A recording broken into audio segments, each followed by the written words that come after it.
si es verdad, la sangre de aquel inocente que fue derramada, se la tragó la tierra y gritaba a voces: Dios, ayúdame, hazme justicia, Dios, de mi hermano que se hizo contra mí y me mató. Las cosas se empiezan a poner terriblemente mal, tan mal que Adán y Eva no tuvieron que esperar a morirse para ver cómo Caín mataba a su hermano Abel. Buenos días tengan todos, el Señor les bendiga. Mientras los niños salen a sus clases, quiero pedirle a todos, por favor, pónganse de pie. Ahí mismo en su lugar, pónganse de pie. Todos. Es un ejercicio para estirar las piernas y para yo identificar algo para poder hacer una aplicación en este sermón, ¿ok? Si no me he presentado, mi nombre es Alejandro Molero, yo soy uno de los pastores de esta iglesia y tengo el privilegio de predicar la palabra de Dios para todos, servir la cena para todos los miembros de esta iglesia o de cualquier otra iglesia cristiana. Pero los puse de pie para saber de entre ustedes si ustedes tienen un hermano o hermana. Si usted tiene un hermano o hermana, quédese de pie. Si no tiene ningún hermano, por favor, siéntese. No se vale primo que se siente como hermano, prima que se siente como hermano, un primo hermano que yo me crié con él. No. Si no tiene hermano de sangre, por favor, siéntese. Ok, todos los demás tienen un hermano. Ahora, si usted ha matado a su hermano alguna vez o a su hermana, siéntese, por favor. Pueden sentarse. Si usted ha matado a su hermano. Hoy vamos a hablar de Caín y Abel. Entonces, si usted alguna vez ha matado a su hermano, por favor, siéntese. Este sermón no es para usted.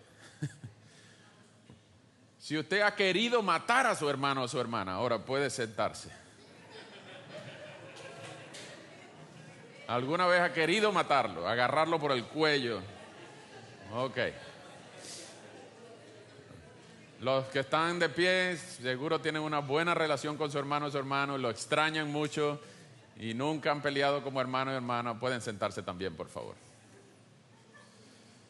Vamos a hablar de Caín y Abel. Es una historia muy triste, y casi todos conocen la historia de Caín y Abel. Yo voy a recontarla para los que no están muy familiarizados, no solamente de que todo el mundo sabe, Caín mató a Abel, el hermano mayor mató al menor. Pero a lo largo de la historia, la gente se ha preguntado, ¿por qué pasó esto? ¿Por qué pasó esto?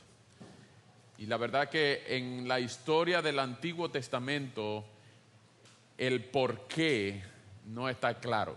Tenemos que ir al Nuevo Testamento para saber por qué Caín mató a Abel. No lo justifica, pero se nos descubre la razón por la cual Caín mató a su hermanito. ¿Okay? Así que vamos a ir, sin tardarnos, vamos a ir al capítulo 4 del libro de Génesis. Como muchos saben, hemos estado estudiando la serie consecutiva del libro de Génesis, ya vamos por el capítulo 4, así que los que tienen Biblia, por favor, abran su Biblia en el capítulo 4. Si usted no está muy familiarizado con la Biblia, los capítulos y los versículos, la Biblia es un compendio de 66 libros que empieza por el libro de Génesis. El primerito de todos los libros, aquí apenas empieza el libro, es Génesis.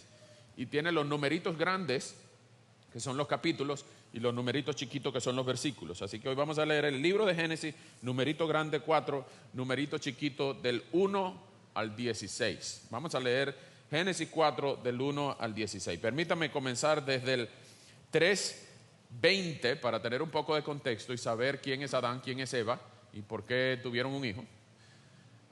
Pero recuerden, hemos tenido sermones anteriores acerca de Adán y Eva. Dios creó al hombre y a la mujer y los puso en el jardín del Edén, pero en el capítulo 3 Adán y Eva pecaron y Dios los expulsó del Edén. Fuera del Edén, ahora comienza la vida fuera de la voluntad de Dios. La vida fuera de la voluntad de Dios, y así se llama este sermón. Las cosas se empiezan a poner terriblemente mal, tan mal que Adán y Eva no tuvieron que esperar a morirse para ver cómo Caín mataba a su hermano Abel. Lo normal es que los hijos entierren a los padres, pero si algún padre o alguna madre entierra a su hijo es porque algo salió mal.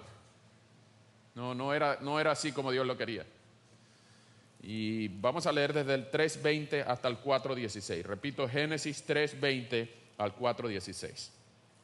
Dice así: el hombre puso por nombre Eva a su mujer porque ella era la madre de todos los vivientes.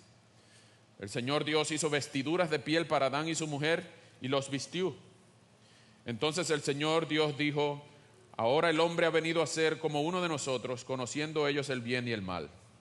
Cuidado ahora, no vaya a extender su mano y tome también del árbol de la vida y coma y viva para siempre. Y el Señor Dios lo echó del huerto del Edén para que labrara la tierra de la cual fue tomado. Y expulsó pues al hombre, y al oriente del huerto del Edén puso querubines y una espada encendida que giraba en todas direcciones para guardar el camino del árbol de la vida. Capítulo 4, versículo 1. Y el hombre se unió a Eva, su mujer, y ella concibió y dio a luz a Caín. Y dijo: he adquirido varón con la ayuda del Señor. Y después dio a luz a Abel, su hermano. Y Abel fue pastor de ovejas y Caín fue labrador de la tierra. Al transcurrir el tiempo, Caín trajo al Señor una ofrenda del fruto de la tierra. También Abel por su parte trajo de los primogénitos de sus ovejas y de la grasa de los mismos. El Señor miró con agrado a Abel y a su ofrenda, pero no miró con agrado a Caín y su ofrenda. Caín se enojó mucho y su semblante se demudó. Entonces el Señor dijo a Caín: ¿por qué estás enojado? ¿Y por qué se ha demudado tu semblante? Si haces bien, no serás aceptado, pero si no haces bien, el pecado yace a la puerta y te codicia, pero tú debes dominarlo. Y Caín dijo a su hermano Abel: vayamos al campo. Y aconteció que cuando estaban en el campo, Caín se levantó contra su hermano Abel y lo mató. Entonces el Señor dijo a Caín: ¿dónde está tu hermano Abel? Y él respondió: no sé, ¿soy yo acaso el guardián de mi hermano? Y el Señor le dijo: ¿qué has hecho? La voz de la sangre de tu hermano clama a mí desde la tierra. Ahora pues, maldito eres de la tierra, que se ha abierto su boca para recibir de tu mano la sangre de tu hermano. Cuando cultives el suelo, no te dará más su vigor, vagabundo y errante serás en la tierra. Y Caín dijo al Señor: mi castigo es demasiado grande para soportarlo. Hoy me has arrojado de la superficie de la tierra y de tu presencia me esconderé. Y seré vagabundo y errante en la tierra. Y sucederá que cualquiera que me halle me matará. Entonces el Señor le dijo: no será así, pues cualquiera que mate a Caín 7 veces sufrirá venganza. Y el Señor puso una señal sobre Caín para que cualquiera que lo hallara no lo matara. Y salió Caín de la presencia del Señor y se estableció en la tierra de Nod, al oriente del Edén. Triste, ¿verdad? Vamos a orar.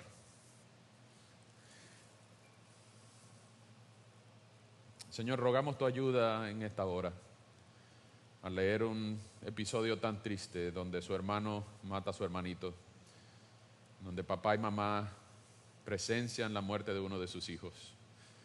Ninguno de nosotros quisiera pasar por esta situación. Pero ya que está escrita en tu palabra santa, inerrante, infalible, rogamos que nos enseñes el día de hoy, no solamente lo que pasó, sino por qué pasó y qué podemos aprender de allí para nosotros en esta vida, cómo tú eres, qué deseas y cómo quieres que vivamos. Rogamos tu dirección, tu sabiduría en esta hora. Sobre todo, Señor, ayúdame a mí a expresar tus valores, tus principios bíblicos, a representarte dignamente, a hablar de quién eres tú de acuerdo a tu palabra y qué es lo que exiges de cada uno de nosotros. Al mismo tiempo, Señor, a todos aquí edifícanos con tu palabra. Haznos más como Cristo. Ayúdanos, Señor, te lo rogamos. En el nombre de nuestro Señor Jesús. Amén. Bien, como les dije, esta es la tragedia de cuando un hermano mayor mata a su hermano menor. Los hermanos mayores están para proteger a los hermanos menores. Cada vez que yo veo a los niñitos, ustedes saben cómo yo juego con los niñitos y las niñitas de la iglesia, y le digo a los hermanos mayores, las hermanas menores, que parte de su trabajo como Big Brother o Big Sister es proteger a su hermanito. Y ese es el trabajo de un hermano mayor o una hermana menor, proteger a su hermanito o a su hermanita.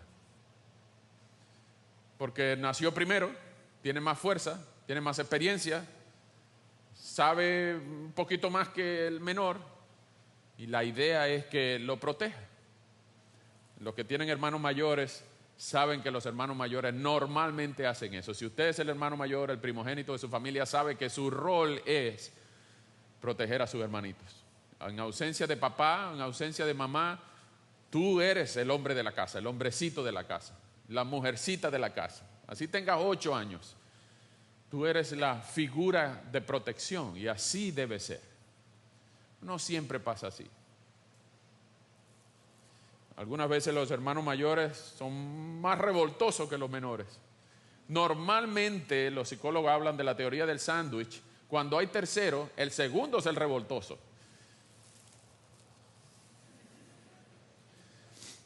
Normalmente cuando hay 2, el primero protege al segundo. Cuando hay varios, bueno, ahí gana el que puede. Normalmente el mayor debe proteger al menor. Pero en toda la historia de la Biblia, más que todo en el Antiguo Testamento, nosotros vemos una tensión entre el mayor y el menor, porque desde hace tiempo se estableció el precepto de que el mayor servirá al menor. Ustedes pueden ver a Caín y Abel, a Jacob y Esaú, pueden ver a José y a todos sus hermanos peleando, y en casi toda la historia de la Biblia hay hermanos peleando entre ellos. Pueden ver a Esaú, el menor, robándole la herencia, a Jacob, el menor, robándole la herencia a Esaú, el mayor. Desde el vientre estaban peleando. Uno salió agarrado del talón del otro y por eso le pusieron Jacob. Y vemos en la historia de la humanidad que cuántos hermanos han dividido las familias por las peleas internas de entre ellos. Pueden leer la historia moderna, por ejemplo, entre los hermanos de Honda y Nissan. Ustedes ven que los logos de Honda y Nissan, de Honda y Hyundai, perdón, son muy, muy parecidos, porque son familias, hermanos que se dividieron y cada uno fundó su propia compañía. Ustedes pueden ver historias de familia donde hermanos se han separado, pero la más famosa de las historias de peleas entre hermanos es cuando Caín mató a Abel. Porque a pesar de que uno se cría junto y algunas veces quiere agarrarlo por el cuello, muy pocos en verdad han llegado a matar a su hermanito.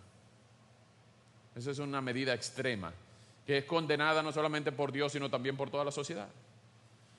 Es de recordar que el libro de Génesis fue escrito por Moisés aproximadamente unos 2.500, 3.000 años después que estos eventos sucedieron.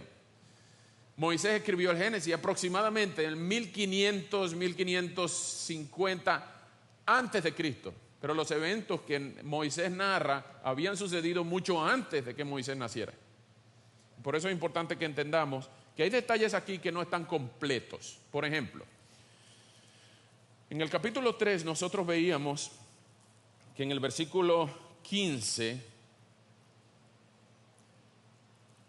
Dios le había profetizado a la serpiente poner enemistad entre tú y la mujer y entre la simiente de la mujer y tu simiente. La simiente de la mujer te herirá en la cabeza y tú lo herirás en el talón. Es decir, desde antes del nacimiento de Caín, Adán y Eva se le había prometido de que iban a ser uno de la mujer, alguien de la mujer que iba a aplastar la cabeza de la serpiente. Esta maldición que cubrió la creación y toda la tierra se iba a acabar porque alguien que iba a nacer, la simiente de la mujer, que iba a nacer de la mujer, iba a aplastar a la serpiente. Y cuando nació Caín, yo quiero que noten este detalle porque es muy importante en el original. Cuando nació Caín en el 4:1, dice que el hombre se unió a Eva, y en algunas versiones dice conoció a Eva. El verbo conocer es tener una relación con. El hombre se unió a Eva, su mujer, y ella concibió y dio a luz a Caín. Y vean que le pusieron Caín, ¿por qué? Porque Eva dijo, he adquirido varón con la ayuda del Señor. Los que tienen la Nueva Biblia de las Américas, noten por favor que con la ayuda de está en itálicas, está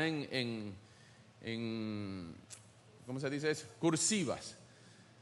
¿Por qué? Porque eso es una añadidura de los editores para darle más sentido moderno a la frase. Porque lo que dice en el original es, y concibió y dio luz a Caín, he adquirido varón, el Señor. Porque ellos pensaban que ese Caín era la simiente de la mujer que le iba a aplastar la cabeza a la serpiente. Pero hizo otra cosa muy diferente.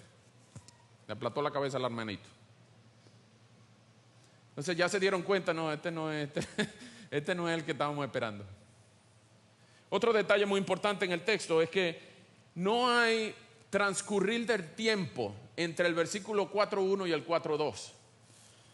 Cuando dice que dio a luz a Caín y dijo, he adquirido varón con la ayuda del Señor, y después dio a luz a su hermano Abel. Algunos piensan que Caín y Abel eran gemelos, porque no hay transcurrir del tiempo entre el 1.1 y el 1.2. Entonces algunos piensan que eran gemelos como Jacob y Esaú. No hay otra indicación que diga que sí o que no. Supongamos que igual Caín le llevaba unos cuantos años a Abel, era el hermano mayor, debería haberlo protegido. Otra cosa que vemos es que Abel nunca habla, no escuchamos la voz de Abel. Ya vamos a ver cómo es que Abel habla, pero el único que habla en este pasaje es Caín con Dios y Caín con Abel. Otro detalle muy importante es que Adán y Eva no aparecen por ningún lado. Sí es verdad que Caín debía proteger a su hermanito, pero también es verdad que Adán debería proteger y enseñar a sus dos hijos. Otra vez Adán no hace lo que tiene que hacer, proteger a sus hijos, y cosas malas pasan cuando los hombres no hacemos lo que tenemos que hacer. Otra cosa que vemos es muy importante, que las ofrendas son diferentes. Dense cuenta que en el versículo 2, en el medio del versículo 2, Abel, cuando creció, por supuesto, se convirtió en pastor de ovejas de verdad. No era un pastor plantador de iglesias, no, era un pastor de ovejas de 4 patas. Pero Caín fue agricultor, fue plantador, fue labrador de la tierra. En otra palabra, teníamos un agricultor y un ganadero, para ponerlo en términos modernos, un agricultor y un ganadero. Por eso el versículo 3 empieza al transcurrir del tiempo. Algunos piensan que eso es, bueno, cuando se hicieron grandes. No, pareciera que al final de la época de agricultura, al final de la siembra, Caín trajo, noten por favor la cualidad de la ofrenda de Caín. Al transcurrir, versículo 3, al transcurrir el tiempo, Caín trajo al Señor una ofrenda del campo, del fruto de la tierra. Pero también Abel por su parte trajo de los primogénitos de sus ovejas y de la grasa de los mismos. A lo largo de la historia del Antiguo Testamento, la mayoría de la gente pensaba que Dios vio con agrado la ofrenda de Abel porque tenía sangre, o porque mató algo para derramar la sangre, o porque era un animal, porque tenía grasa, porque tenía, como Moisés, 1500 y tantos años antes de Cristo, había diseñado que las ofrendas deberían haber sido ofrendas de holocaustos que tuvieran grasa, que tuvieran entrañas, que tuvieran carne, que fuera consumida en el altar del holocausto. Entonces algunos dicen, bueno, esa es la ofrenda que le gusta a Dios, por lo tanto Dios desde antes, 2000 años antes de Moisés, bueno, le gustó la ofrenda de Abel porque tenía sangre. En ninguna parte del texto se nos dice que Dios le gustó la ofrenda de Abel porque tenía sangre, y la de Caín no, porque era vegetariana, era del fruto de la tierra. No hay evidencia del texto para eso. Vamos a dejar para más tarde la razón por qué Dios le gustó más la ofrenda de Abel que la de Caín. Y otra cosa que vemos aquí es justamente lo que se nos dice acerca de, al final, en el versículo 16, cuando pasó todo lo que pasó, Caín salió de la presencia del Señor y se estableció en la tierra de Nod, al oriente del Edén. Esto es un juego de palabras. Nod es un juego de palabras. Es N-O-D. Suena como N-A-D. Nod suena como Nat. Y Nat es errante, vagabundo. Entonces algunos piensan que Nod era una ciudad que Caín había fundado. Y más adelante ustedes ven que en el versículo 17, Caín se conoció una mujer. Caín se encontró una novia. Y ustedes dirán, ¿de dónde sacó a Caín esa novia? Cada vez que uno va a una conferencia de jóvenes le preguntan, ¿de dónde sacó a Caín su novia? Bueno, una hermana, tenía que ser una hermana de él. En esa época no había ley que lo condenara. Tanto como no había ley para normar la cualidad de la ofrenda, que si eras ofrenda con sangre o ofrenda sin sangre. Lo que vemos es que las ofrendas tienen un artículo determinado o indeterminado al principio. Por ejemplo, vean que en la ofrenda de Caín es una ofrenda. En el Caín trajo al Señor en el versículo 3 o 2. Sí, 3. Al transcurrir el tiempo, Caín trajo una ofrenda. Eso es indeterminado. Indeterminado quiere decir que no es preciso. Una ofrenda. Pero Abel trajo lo mejor de los primogénitos. Es determinado. Todo el mundo sabe que es lo mejor. Fue premeditado, fue pensado. Y él quitó lo que no valía la pena para traer lo mejor de los primogénitos. Entonces hay una actitud, no el contenido, sino la actitud es diferente. Pero esta tierra de Nod, los rabinos del Antiguo Testamento decían, cualquier lugar donde se estableciera Caín es exactamente igual a donde se establecían las tribus nómadas. Cualquier lugar, porque eso era temporal, se esperaba que ellos estuvieran errantes, vagabundos, por cualquier lado. Y esa es la juego de palabras entre Nod y Nad, para que todo el mundo entendiera que tú no perteneces a ningún lugar. Tú eres un errante vagabundo. Algunos preguntan también, ¿cuál es esa marca que Dios puso en el versículo 15? ¿Cuál es esa marca que Dios puso sobre Caín para que no lo mataran? Bueno, no sé, no hay por qué inventarla. Algunos dicen que fueron los chinos que le pusieron los ojitos así. Algunos dicen que fueron los negritos que le pintaron la cara. Y los descendientes de Caín son los negritos. O que son los chinos. O que son, ¿qué sabe quién? No inventen. No hay evidencia bíblica para saber cuál es la marca que Dios puso sobre Caín. Lo que sí es cierto es que la señal no era para que no se muriera, sino para que nadie lo matara. Y ya vamos a ver para qué funciona esa marca. Ok, vamos parte por parte, vamos a ver los diálogos. Vamos a ver diálogo por diálogo, ¿ok? El primer diálogo es entre Dios y Caín. Después de la ofrenda, Dios miró con agrado a la ofrenda de Abel en el versículo final del 4, pero no miró con agrado en el principio del 5 a Caín y a su ofrenda. Y eso le cayó, como dicen algunos latinoamericanos, le cayó de la patada a Caín.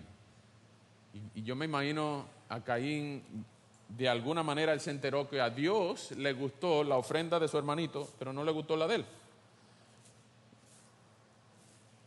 Y él se puso bravo. ¿Con quién se puso bravo él? Se puso bravo con Dios.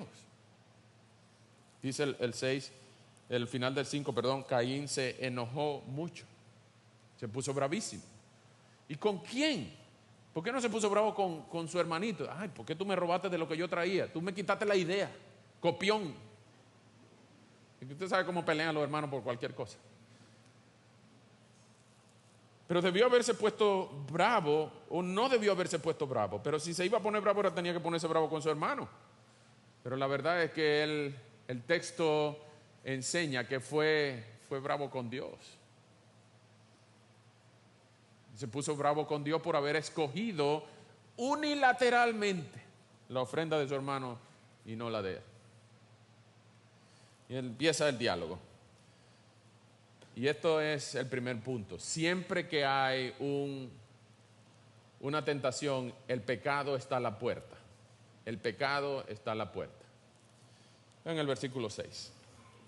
El Señor le dijo a Caín, ¿por qué estás enojado? ¿Por qué estás bravo? ¿Y por qué se ha demudado tu semblante? Usted sabe cuando, usted puede reconocer a alguien cuando está bravo, ¿verdad?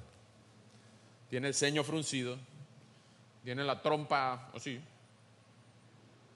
Usted reconoce a alguien cuando está bravo. Y Dios vio a Caín, ¿por qué se ha demudado tu semblante? ¿Por qué tu cara está brava? Miren lo que le dice Dios a Caín. Si tú haces el bien, no serás aceptado. Pero si no haces el bien, el pecado yace a la puerta y te codicia. Esta es una imagen de una fiera salvaje cuando tú estás en tu casa y tú puedes oír desde adentro de la casa como afuera de la casa una bestia salvaje está arañando la puerta para querer entrar y devorarte. El pecado está a la puerta y hace porque quiere venir no a rajuñarte.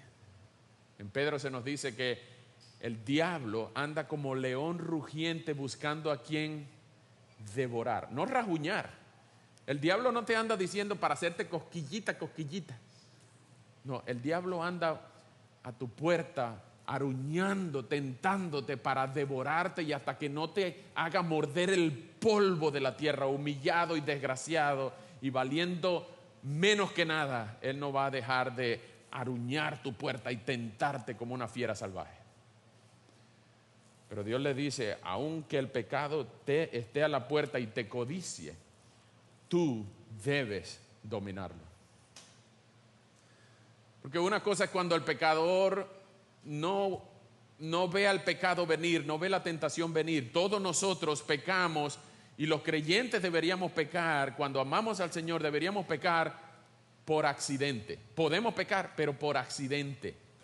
No porque planificamos pecar, no porque premeditamos pecar, sino pecamos porque no nos dimos cuenta de ese hueco en la vía. Pero cuando tú veas el pecado en la puerta, aruñando tu puerta y sonando, huye, huye hermano, huye hermana, porque tú debes dominarlo. Pero no te creas fuerte, porque hay del fuerte, hay del fuerte.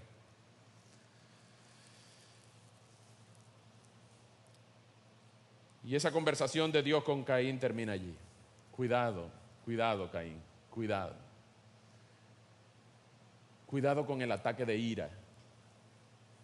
¿Cuántos en la cárcel hoy en día no están presos?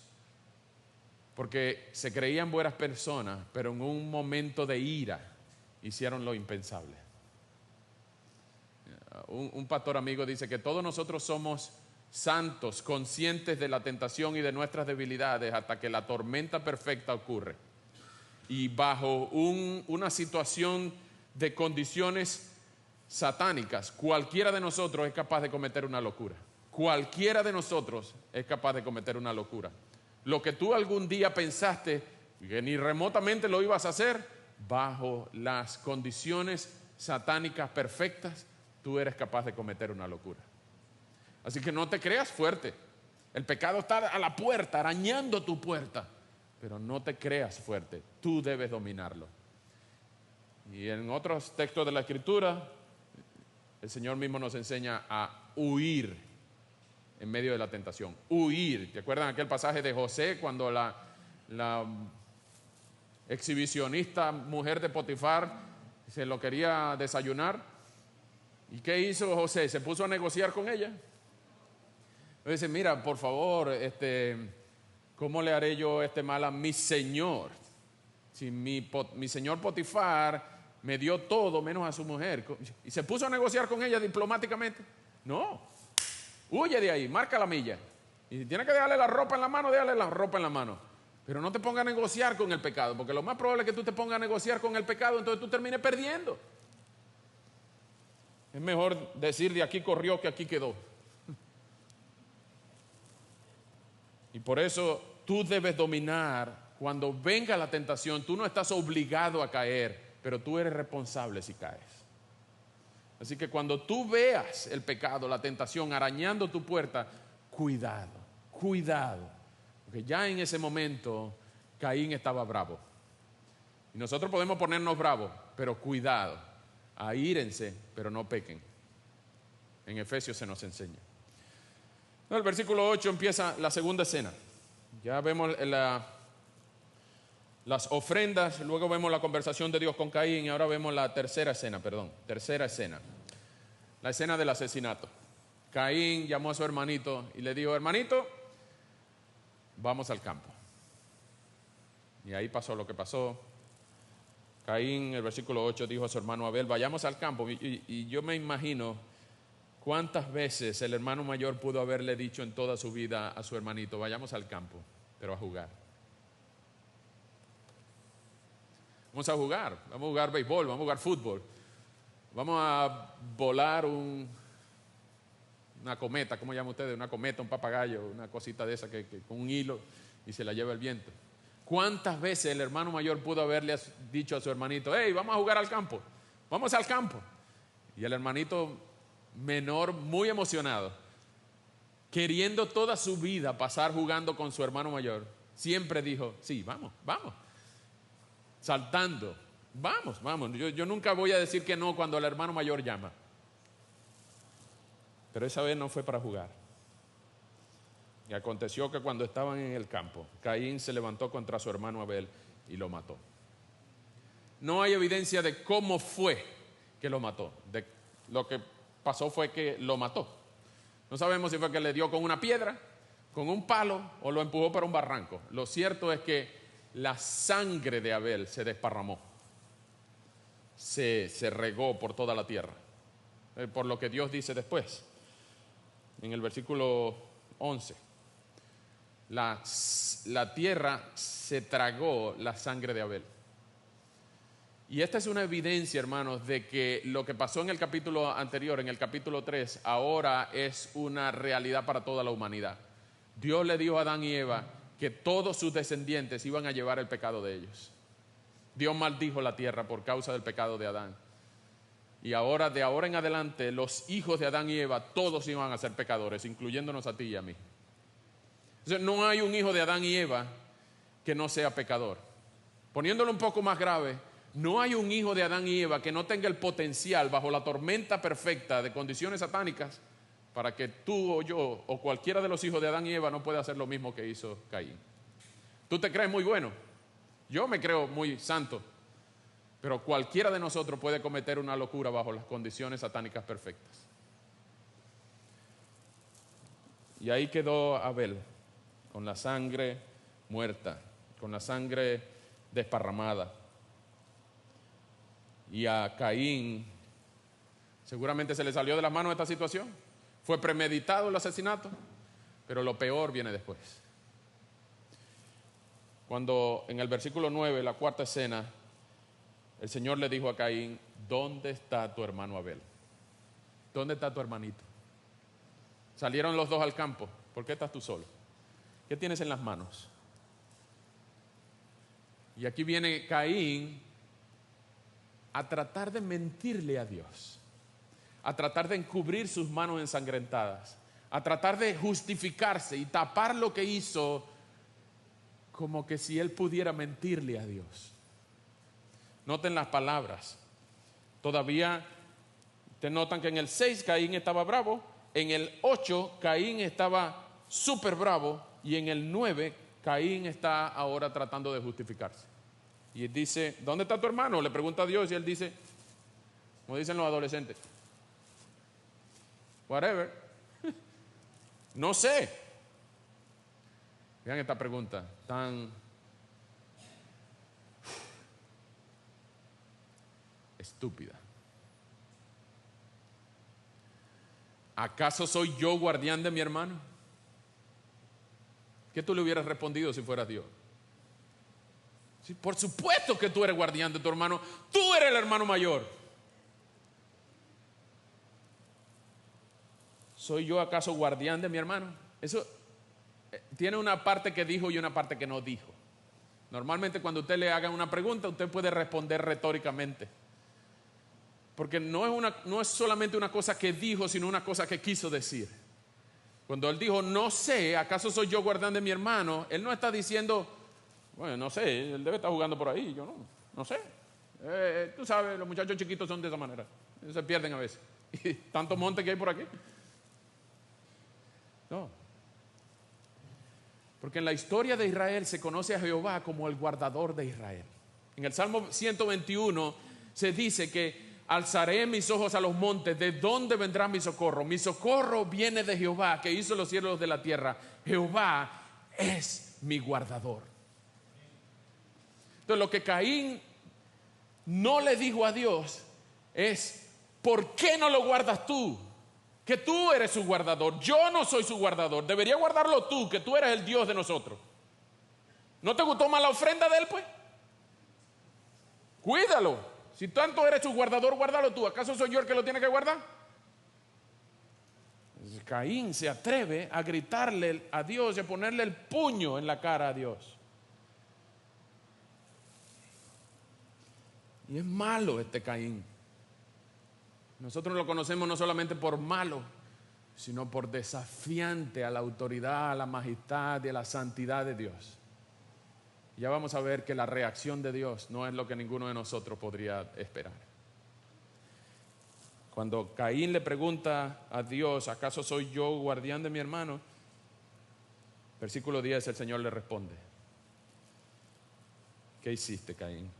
¿Qué has hecho? Por supuesto, Dios sabe. Dios sabe dónde estaba Adán y Eva cuando le preguntaron, ¿qué has hecho? Ahora le pregunta a Caín, ¿qué has hecho? Dios mismo descubre y da la respuesta. La voz de la sangre de tu hermano clama a mí desde la tierra. Y ahora pues tú, maldito serás, eres de la tierra, que has abierto la boca para recibir la sangre de tu hermano de parte tuya. Las manos la tienes ensangrentada todavía por la sangre de tu hermano.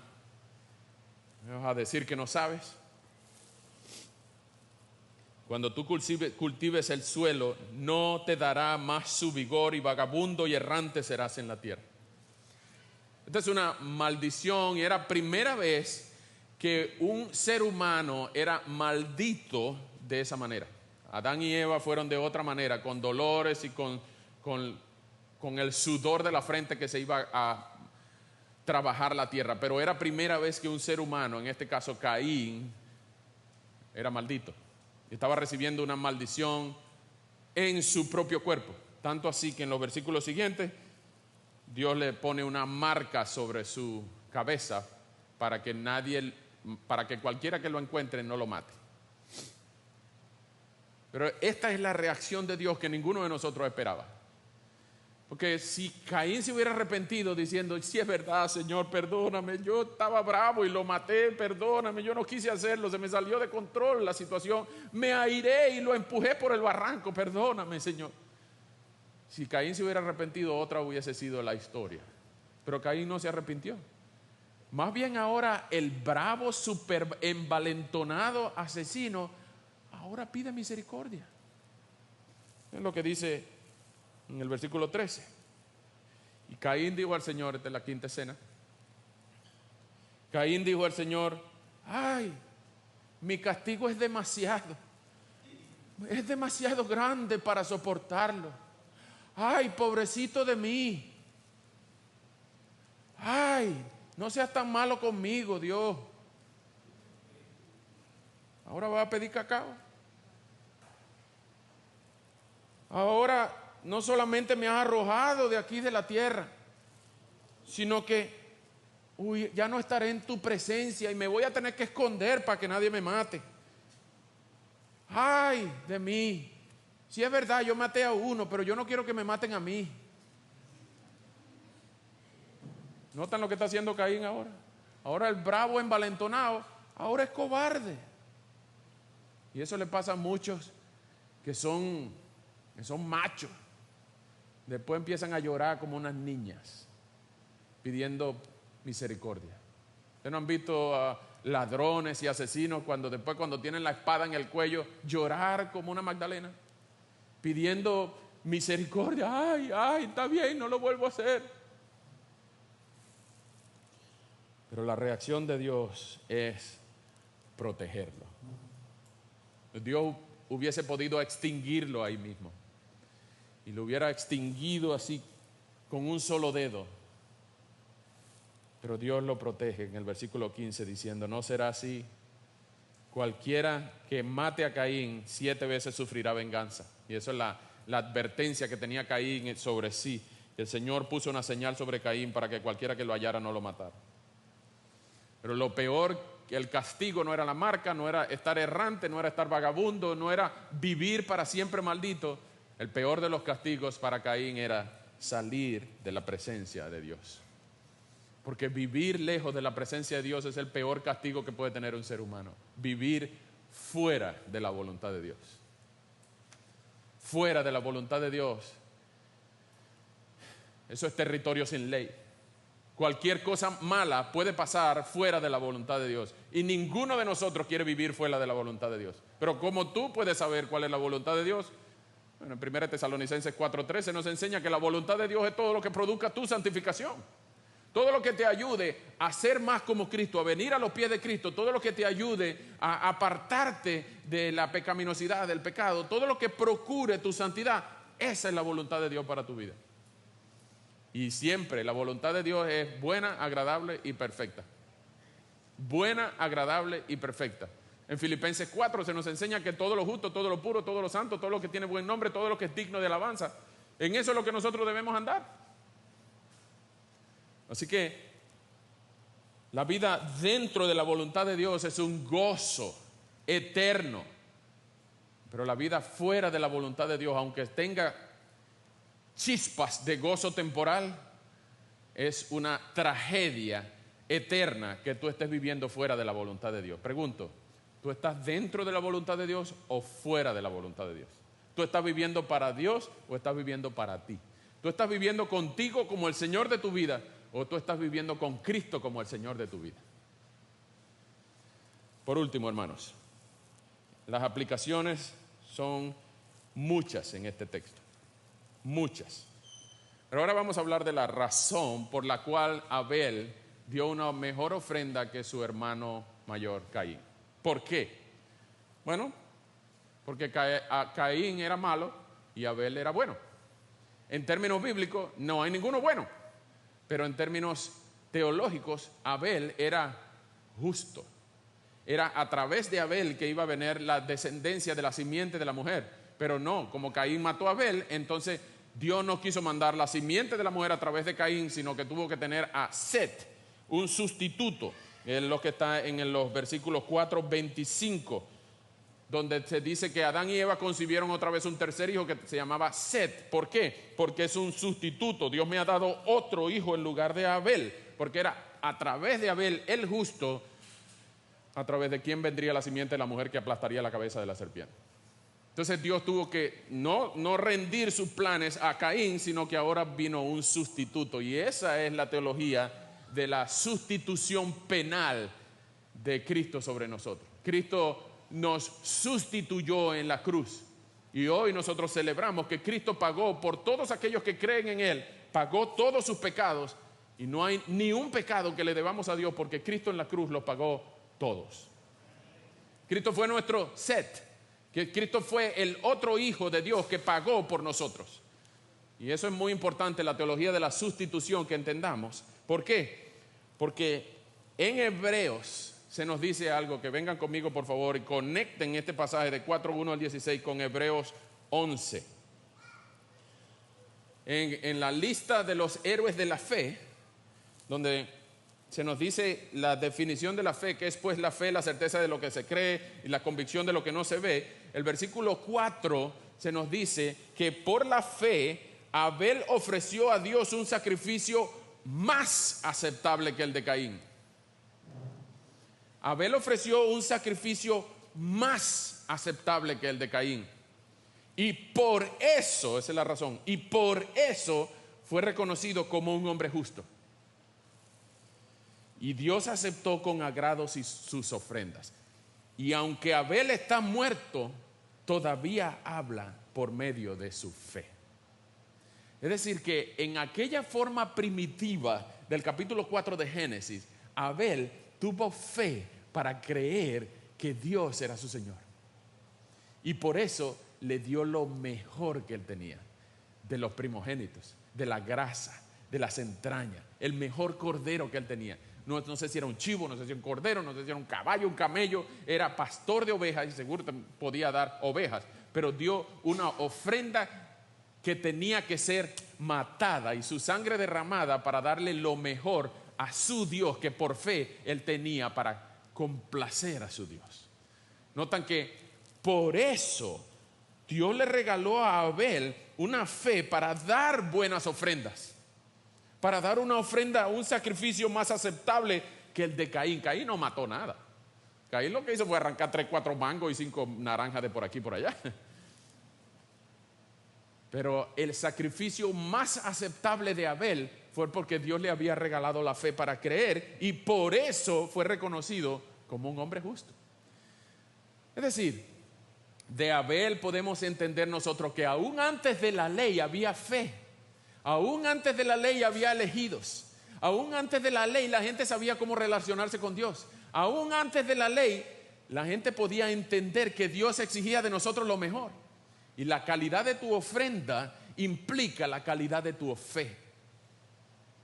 A nosotros no se nos pide, por supuesto, que nosotros andemos matando ovejas y trayendo ovejas para acá, tórtolas, vacas, bueyes.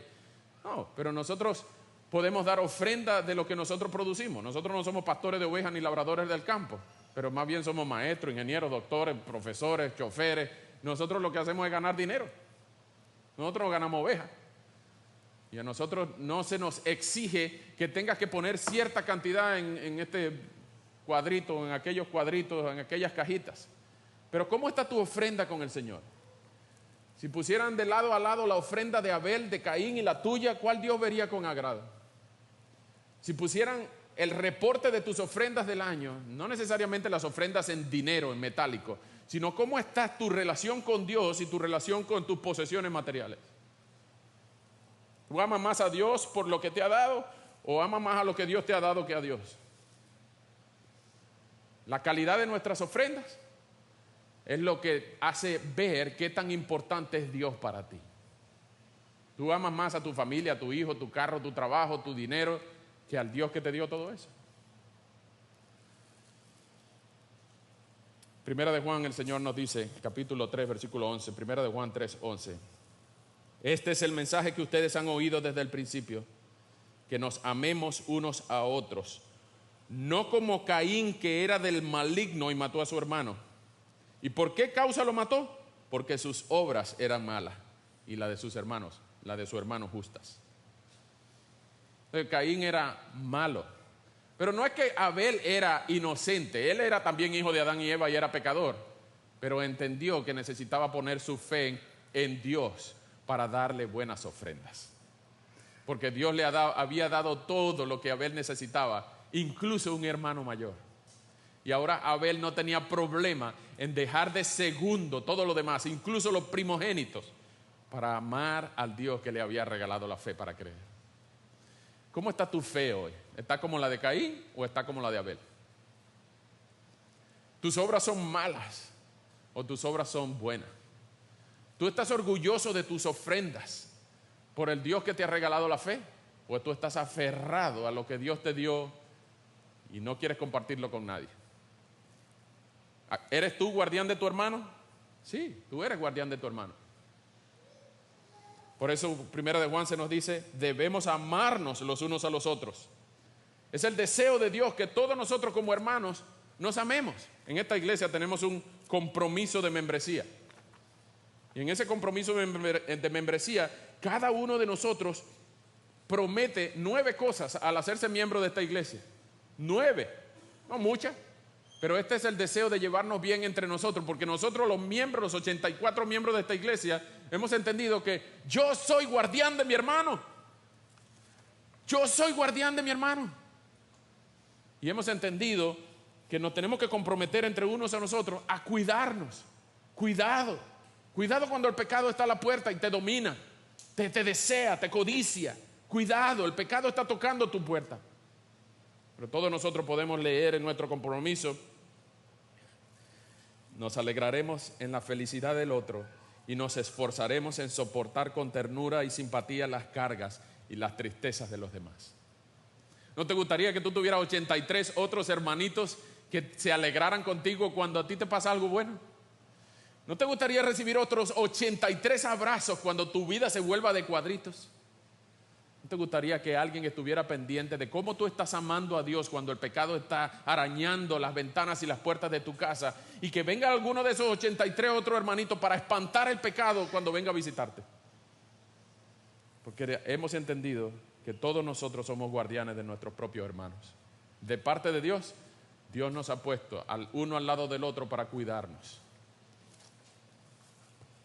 Pero no solamente eso.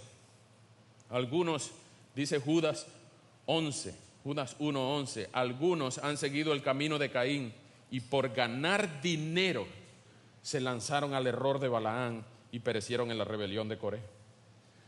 Ahora ustedes dirán, yo nunca voy a matar a un hermano de la iglesia. No es que no lo desee, pero yo nunca llegaría a matar a un hermano de la iglesia, ni siquiera a un visitante de la iglesia. Ha habido iglesias donde se han metido gente a disparar y han matado a algunos de nuestros hermanos en otras iglesias. Quiera Dios que nunca eso pase aquí. Pero la verdad es que yo no he sabido de un crimen donde haya hermanos de la misma iglesia matándose con balas. Sí he sabido de muchas iglesias donde se han matado con palabras y con chisme. Por eso el mismo Señor en el Sermón del Monte, capítulo 5, Mateo 5:21 dice: ustedes han oído que se dijo a los antepasados, no matarás. Y cualquiera que cometa homicidio será culpable en la corte. Pero yo les digo que todo aquel que esté enojado contra su hermano será culpable ante la corte. Y cualquiera que le diga necio a su hermano será culpable ante la corte suprema. Y cualquiera que le diga idiota será merecedor del infierno de fuego. En otras palabras, tú no tienes que atravesarle el corazón a tu hermano con una espada para matarlo, con ofenderlo, con menospreciarlo, con discriminarlo, con menospreciarlo. Ya lo mataste en tu corazón.